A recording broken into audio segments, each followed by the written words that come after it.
Donc, quel peut être l'intérêt d'un test d'effort pour un athlète comme Dawa Sherpa? Je pense que d'abord, quand on fait beaucoup de sport, il faut connaître sa consommation maximale d'oxygène, c'est sa cylindrée, c'est ses performances. C'est une valeur qu'on garde toute sa vie, qu'on entretient, donc qui peut se situer par rapport à d'autres athlètes. L'autre aspect qui est peut-être plus concret, c'est de connaître son niveau de seuil, c'est-à-dire son niveau d'intensité où il reste en endurance. Et comme quand on court, on a très peu de repères, c'est une fréquence cardiaque. Et cette fréquence cardiaque, c'est pour lui 166. Donc s'il court avec un cardiofréquence-mètre, il peut savoir s'il est vraiment en endurance, aérobie, ou s'il est au-delà. Et à partir de ce moment-là, s'il choisit un type d'entraînement, par exemple s'il veut améliorer sa VO2 max, eh bien, il faudra qu'il fasse du fractionné en allant de 166 à sa fréquence maximale qui doit être à 190. Et s'il veut faire plutôt de la distance, de l'endurance foncière, eh bien, il faudra qu'il se tienne dans une intensité qui ne l'amènera pas au-delà de 165-166.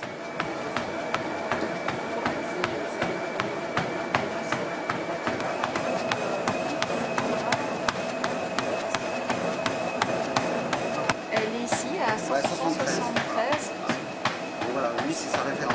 Sa référence est 173. Tu comprends, quand tu fais un trail, etc., il n'est jamais à cette vitesse. C'est dans les semi-marathons que tu vas à cette cadence. Lui, il va à 120, 130. Donc il a de la marge. Oui, donc c'est plus un seuil aérobie qu'il faut chercher beaucoup plus bas. C'est difficile d'ailleurs à trouver. Là, pour préparer le ski de fond, etc., comme il a fait au jeu, ça aurait été intéressant de faire plus de lactique. Tu vas arrêter. C'est pour ça qu'on te met un masque. Et le masque, il va mesurer exactement la quantité d'oxygène que tu as consommé, puisqu'on mesure à la sortie ce qui reste en oxygène, et le débit d'air que tu as ventilé. Et donc, on peut avoir une consommation d'oxygène. Ainsi, par exemple, tu es arrivé là, toi, en augmentant la charge, quand tu es arrivé au fond, quand tu étais à fond, en montée, etc., tu étais à 4,8 litres. Comme une voiture, elle peut être très légère ou très lourde. Si elle est très légère, elle est plus puissante. Donc, on divise par le poids, et ça donne une valeur de l'ordre de 68,7 de VO2 max. Alors, si tu veux, les meilleurs, c'est les marathoniens qui sont très très maigres et qui courent très vite. Ils arrivent à 85, 90. Les skieurs de fond arrivent à 80. Et toi, ça se situe un peu en dessous, ce qui correspond bien à ton type d'activité, c'est-à-dire une activité qui est plus longue, où tu n'as pas besoin d'aller à fond, mais de bien utiliser ton endurance. Voilà.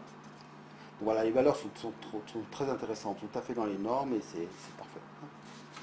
Donc tu retiens quand même un chiffre, c'est que si tu cours avec un cardio-fréquence-mètre, si tu cours avec cette montre, là, l'Assunto, quand tu arrives à la valeur, on avait dit la valeur de 160, combien on avait dit 166. Si tu fais sonner ta montre à 166, ça veut dire que jusqu'à 166, tu es bien en endurance. Si tu vas plus au-delà, c'est-à-dire dans une côte, il faudra que tu récupères la dette d'oxygène. Là, tu étais au-delà de ton niveau d'endurance. 166. Voilà. Ok. Ok, merci. Bon entraînement alors. Merci. J'ai un peu les marges.